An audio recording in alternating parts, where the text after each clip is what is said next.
గాజాలో ఇంకా బాంబులు పేలుతున్నాయి. గాలిలో యుద్ధ విమానాల గర్జన ఆగనే లేదు. చిన్న పిల్లలు భయంతో ఏడుస్తూనే ఉన్నారు. చేతిలో ఒక్క రొట్టె ముక్క కూడా లేదు. తాగడానికి నీళ్లు లేవు. భద్రత ఊసేలేదు. రోజురోజుకు మరణాల సంఖ్య పెరుగుతూనే ఉంది. ఇలాంటి తీవ్ర పరిస్థితుల మధ్య బతికీడ్చుతున్న గాజా ప్రజలకు మరో భయంకర వార్త వినిపించింది. ఇది తుపాను కంటే తీవ్రమైన వార్త.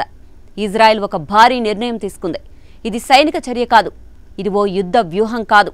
ఇది ఓ భూమిని పూర్తిగా స్వాధీనం చేసుకోవాలన్న నిర్ణయం. అవును, మీరు విన్నది నిజమే. గాజాను పూర్తిగా ఆక్రమిస్తామంటూ ఇజ్రాయెల్ సంచలన నిర్ణయం తీసుకుంది. అది కూడా నోటి మాట కాదండోయ్. గాజా స్ట్రిప్ను పూర్తిగా ఆక్రమించాలని ఏకంగా ఇజ్రాయెల్ ప్రధాని నెతన్యాహు తన దేశ బలగాలకు అధికారికంగా ఆదేశించడం సంచలనం రేపుతోంది. నిజానికి గతంలోనే ఇజ్రాయెల్ మంత్రివర్గం ఈ నిర్ణయానికి ఆమోదం చెప్పడం కాకరేపుతోంది. గాజా ప్రజలను దక్షిణ భాగానికి తరలించి హమాస్ను పూర్తిగా నిర్మూలించాలి అన్న లక్ష్యంతో సైనిక చర్యలు చేపట్టాలని ఇజ్రాయెల్ డిసైడ్ అయింది. వాస్తవానికి ప్రపంచ దేశాలకు ఇజ్రాయెల్ చెప్తున్న సమాధానం వేరేలాగా ఉంది. హమాస్ను ఓడించాలని, బందీలను తిరిగి తెచ్చుకోవాలని ఇజ్రాయెల్ అంటోంది. అందుకే ఈ నిర్ణయం తీసుకున్నామని చెప్తోంది. కానీ అసలైన ఉద్దేశం మాత్రం వేరే ఉందని పాలస్తీనా మద్దతుదారులు అంటున్నారు. గాజా నేలను పూర్తిగా ఆక్రమించడమే ఇజ్రాయెల్ అసలు లక్ష్యమని కుండబద్దలు కొట్టి మరీ చెప్తున్నారు.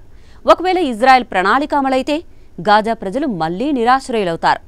ఇప్పటికే తినడానికి తిండి లేక ఆకలితో అలమటిస్తున్న వాళ్లకు ఇప్పుడు నీడ కూడా దూరమవుతుంది. ఇది ప్రజల జీవితాల్ని చీకట్లోకి నెట్టేస్తుంది. హమాస్పై యుద్ధం పేరుతో ఇజ్రాయెల్ ఓ భూమిని కబ్జా చేయాలని చూస్తోందని మానవ హక్కుల సంఘాలు సైతం ఆరోపిస్తున్నాయి. మరోవైపు అసలు ఇజ్రాయెల్ గాజాను పూర్తిగా ఆక్రమించగలదా అనే ప్రశ్నలు కూడా వినిపిస్తున్నాయి. ఇజ్రాయెల్ నిర్ణయాన్ని ప్రపంచ దేశాలు ఒప్పుకుంటాయా అని అడిగితే కూడా డౌటే. అంతర్జాతీయ నిబంధనల ప్రకారం ఒక దేశం మరో దేశాన్ని ఆక్రమించడం అంటే దాన్నెవ్వరూ అంగీకరించరు. ఐక్యరాజ్య సమితి సహా అనేక దేశాలు ఇప్పటికే ఇజ్రాయెల్ నిర్ణయంపై ఆందోళన వ్యక్తం చేశాయి. శాంతి పాటించాలని యూరోపియన్ యూనియన్ ఇప్పటికే సూచించింది. ఇటు బ్రిటన్ సైతం ఇజ్రాయెల్ ఆలోచనను తీవ్రంగా తప్పుబట్టింది. మరోవైపు సౌదీ అరేబియా, ఖతార్, యుఏఈ లాంటి అరబ్ దేశాలు ఈ విషయంలో ఖచ్చితంగా శాంతికే మొగ్గు చూపే అవకాశం ఉంది. ఇలాంటి పరిణామాల సమయంలో మనం ఒకసారి ఈ యుద్ధపు మూలాలను గుర్తు చేసుకోవాల్సిన అవసరం ఉంది కదా.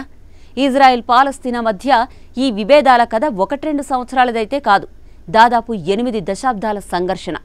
1948లో ఇజ్రాయెల్ను ఒక దేశంగా స్థాపించిన నాటి నుంచి పాలస్తీనా ప్రజలు తమ భూమిని కోల్పోతూ వస్తున్నారు. ఆ సమయంలోనే వేలాది మంది పాలస్తీనీయులు శరణార్థులయ్యారు. అప్పట్నుంచి అనేక యుద్ధాలు, రెబల్ దాడులు జరుగుతూనే ఉన్నాయి. 1967 యుద్ధంలో ఇజ్రాయెల్ గాజా, వెస్ట్ బ్యాంక్ను ఆక్రమించింది. ఆ తర్వాత 2005లో గాజా నుంచి సైన్యాన్ని వెనక్కి తీసుకున్నా అక్కడి గగనతల జలమార్గాలను ఇంకా కంట్రోల్లోనే ఉంచుకుంది. అదే సమయంలో హమాస్ అనే మిలిటెంట్ సంస్థ గాజాలో అధికారాన్ని చేపట్టింది.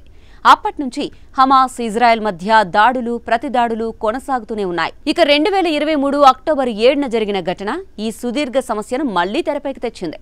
హమాస్ చేసిన దాడిలో 1200 మంది ఇజ్రాయెల్ పౌరులు మృతి చెందగా 250 మంది కిడ్నాప్ అయ్యారు. దీనికి రివెంజ్ అనే సాకుతో ఇజ్రాయెల్ పెద్ద స్థాయిలో గాజా మీద దాడులు ప్రారంభించింది. ఆ దాడుల్లో ఇప్పటి వరకు 53,000 మందికి పైగా గాజా ప్రజలు ప్రాణాలు కోల్పోయారు. నిత్యం గాజా గడ్డపై నెత్తురు పారుతూనే ఉంది. సరిగ్గా ఇలాంటి సమయంలో గాజాను పూర్తిగా ఆక్రమిస్తామని ఇజ్రాయెల్ బహిరంగంగా ప్రకటించడం తీవ్ర ప్రకంపనలు సృష్టిస్తోంది.